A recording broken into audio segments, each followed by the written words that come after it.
कांग्रेस के स्थापना दिवस के मौके पर कांग्रेस उपाध्यक्ष राहुल गांधी ने प्रधानमंत्री नरेंद्र मोदी पर साधा निशाना। कहा, नोटबंदी के यज्ञ में गरीबों की ली जा रही है बलि और प्रधानमंत्री बताएं कि कैसे नोटबंदी का इतना बड़ा फैसला लिया है। भारतीय इतिहास की सबसे पुरानी पार्टी कांग्रेस अपना 132वां स्थापना दिवस मना रही है। पार्टी के लिए यह अवसर तो खास ही है। कांग्रेस उपाध्यक्ष राहुल गांधी ने इसे और खास बना दिया, क्योंकि पहली बार स्थापना दिवस के समारोह में पार्टी नेताओं और सदस्यों को राहुल ने संबोधित किया। उन्होंने अपने संबोधन में नोटबंदी के मुद्दे को उठाते हुए प्रधानमंत्री नरेंद्र मोदी पर करारा वार किया। डिमोनेटाइजेशन का जो यज्ञ है वो 50 परिवारों के लिए 1% सुपर रिच हिंदुस्तान के लिए किया जा रहा है और इस यज्ञ में हिंदुस्तान के गरीब लोगों की, किसानों की, मजदूरों की, मिडिल क्लास की, छोटे दुकानदार की बलि चढ़ाई जा रही है।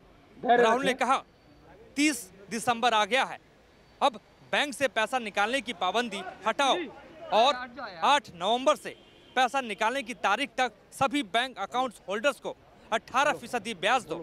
कैशलेस लेन देन पर कमीशन बंद करो। कांग्रेस की अगली रणनीति यह है कि कांग्रेस का कार्यकर्ता गांव-गांव जाए और इन 5 सवालों की बात करके केंद्र सरकार से ये मांग करे कि आखिर इतना बड़ा फैसला कैसे केंद्र सरकार ने ले लिया। वीडियो जर्नलिस्ट सुमित्रो घोष के साथ मोहित राज दुबे, न्यूज़ नेशन, दिल्ली।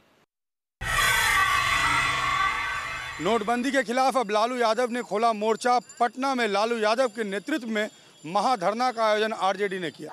नोटबंदी के खिलाफ महाधरना। राष्ट्रीय जनता दल ने आज नोटबंदी के खिलाफ महाधरना का आयोजन बिहार भर में किया। पटना में लालू प्रसाद यादव पटना जिला राष्ट्रीय जनता दल के विशाल महाधरना में पहुंचे। इस महाधरना में पहुंचकर लालू यादव ने सीधे चुनौती देश के प्रधानमंत्री को दी। उन्होंने कहा कि अब 50 दिन पूरे होने को आए और अब तक काला धन कितना आ सका और काला धन कितना बाहर हो पाया, इसके बारे में प्रधानमंत्री जवाब दें। ये नोटबंदी के खिलाफ देश को बर्बाद किया, उसके खिलाफ जन आंदोलन छिड़ गया। जन आंदोलन छिड़ गया, आज से शुरू हो गया बिहार में। इसका हवा पूरे देश में जाएगा और हम लोग तब तक दम नहीं लगेंगे जब तक इनको हटाते नहीं हैं। नोटबंदी का विरोध कर रहे तमाम राजनीतिक दलों को एक मंच पर लाने की अब लालू यादव की कोशिश है। आने वाले दिनों में 1 हफ्ते के अंदर रैली की तिथि की घोषणा भी होगी और उस रैली में सभी को एक साथ नोटबंदी के खिलाफ लाने की लालू यादव की मुहिम शुरू भी होगी। विजय सतेंद्र के साथ रजनीश सिन्हा, न्यूज़ नेशन, पटना। प्रवर्तन निदेशालय ने कोटक महिंद्रा के बैंक मैनेजर को आज गिरफ्तार कर लिया। उसका कनेक्शन हवाला कनेक्शन से साथ जुड़ा हुआ था, जिसमें कहा जा रहा है कि पारसमल लोढ़ा उसके साथ इसके कनेक्शन थे और ज़्यादा से ज़्यादा काले धन को सफ़ेद करने में ये मैनेजर लगा हुआ था। प्रवर्तन निदेशालय ने नोटबंदी के बाद 9 कथित फर्जी बैंक खातों में 34 करोड़ रुपए जमा किए जाने के संबंध में आपराधिक मुकदमे के तहत कोटक महिंद्रा बैंक के एक मैनेजर को गिरफ्तार किया है। ये गिरफ्तारी उद्योगपति पारसमल लोढ़ा और रोहित टंडन केस के सिलसिले में बताई जा रही है। खबरों के मुताबिक बैंक मैनेजर को हवाला कारोबारियों के साथ साठगांठ के आरोप में गिरफ्तार किया गया है। मैनेजर पर आरोप है कि उसने हवाला कारोबारियों के काले धन को सफेद कराया है। बैंक मैनेजर को बैंक से निलंबित किया जा चुका है और प्रवर्तन निदेशालय अब आगे की जांच में जुटा हुआ है। वीडियो जर्नलिस्ट अली शर्मा के साथ सैयद आमिर हुसैन, न्यूज़ नेशन, दिल्ली। नोटबंदी को लेकर नीति आयोग की ओर से बनाई गई मुख्यमंत्रियों की कमेटी की आज दिल्ली में मीटिंग हुई। मीटिंग के बाद कमेटी के मुखिया और आंध्र प्रदेश के मुख्यमंत्री चंद्रबाबू नायडू ने कहा कि नोटबंदी की समस्या से निपटने के लिए कैशलेस ट्रांजैक्शन को बढ़ावा देना होगा। चंद्रबाबू नायडू ने भविष्य में कैश से ट्रांजैक्शन के विकल्प के तौर पर 4 रास्ते भी सुझाए। पहला, आधार के माध्यम से पेमेंट करना, दूसरा मोबाइल फोन, तीसरा कार्ड को स्वैप कराकर और चौथा बैंकिंग ट्रांजैक्शन।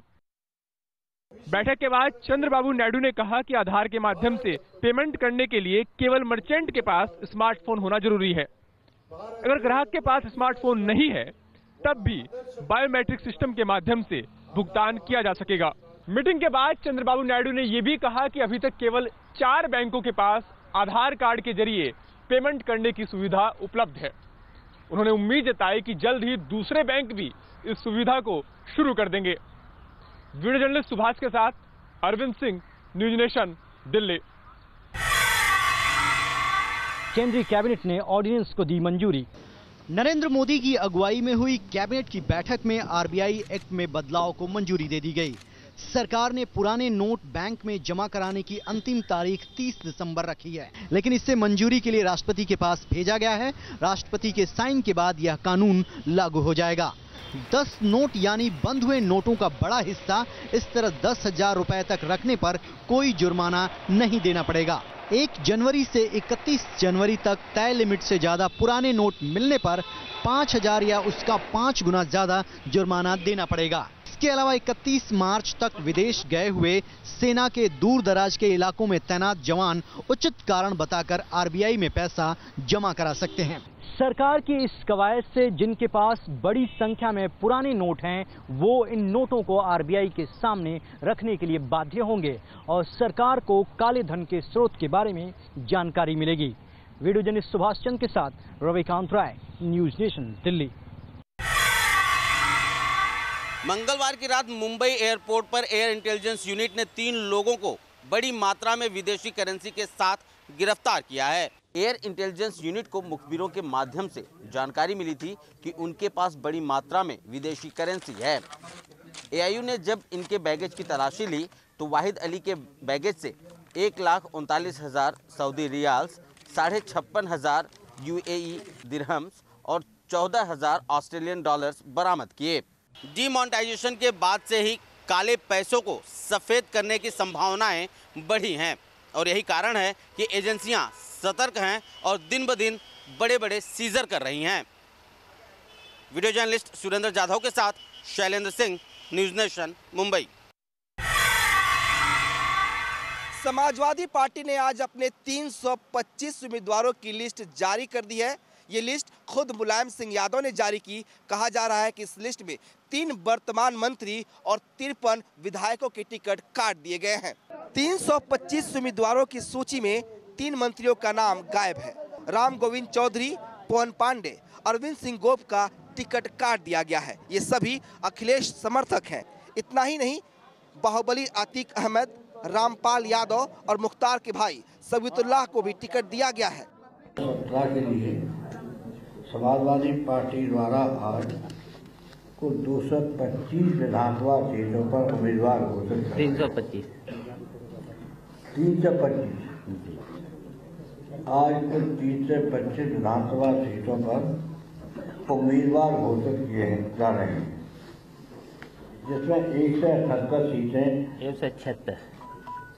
176 सीटें वो हैं जहां पर वर्तमान में समाजवादी पार्टी के विधायक हैं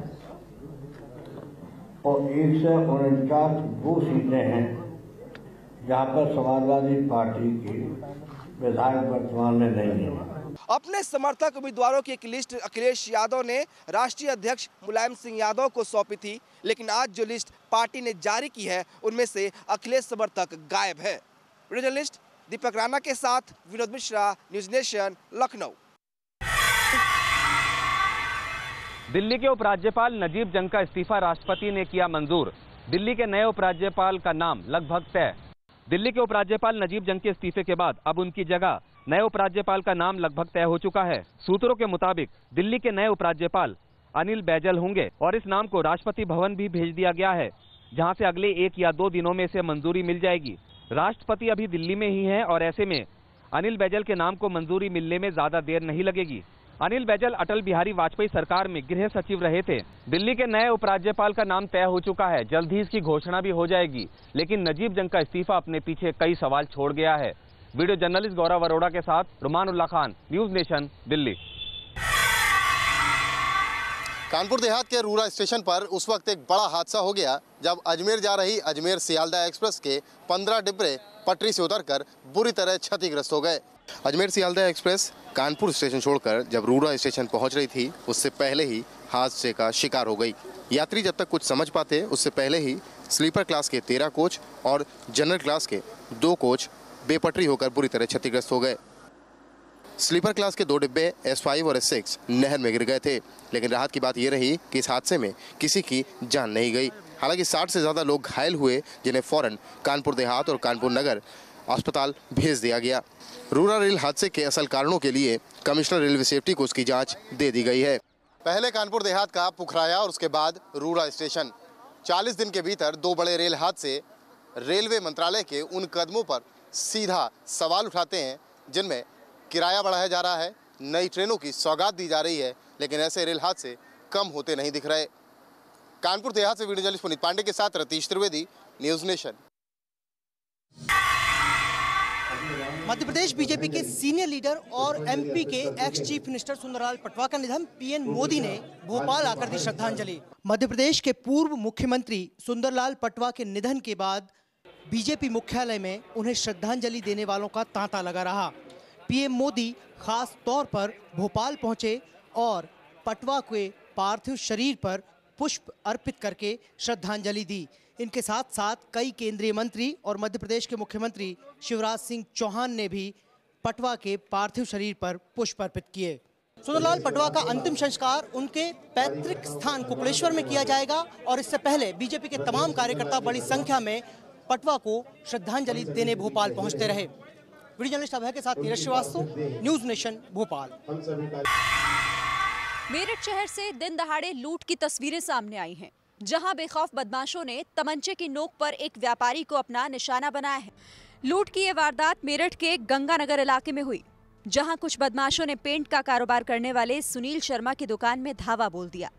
तस्वीरों में आप देख सकते हैं कि किस तरह 4 नकाबपोश दुकान में दाखिल होते हैं और गन पॉइंट पर लोगों को धमकाकर लूटपाट करते हैं। बदमाशों ने व्यापारी से 72,000 रुपए के अलावा 3 मोबाइल फोन भी लूट लिए।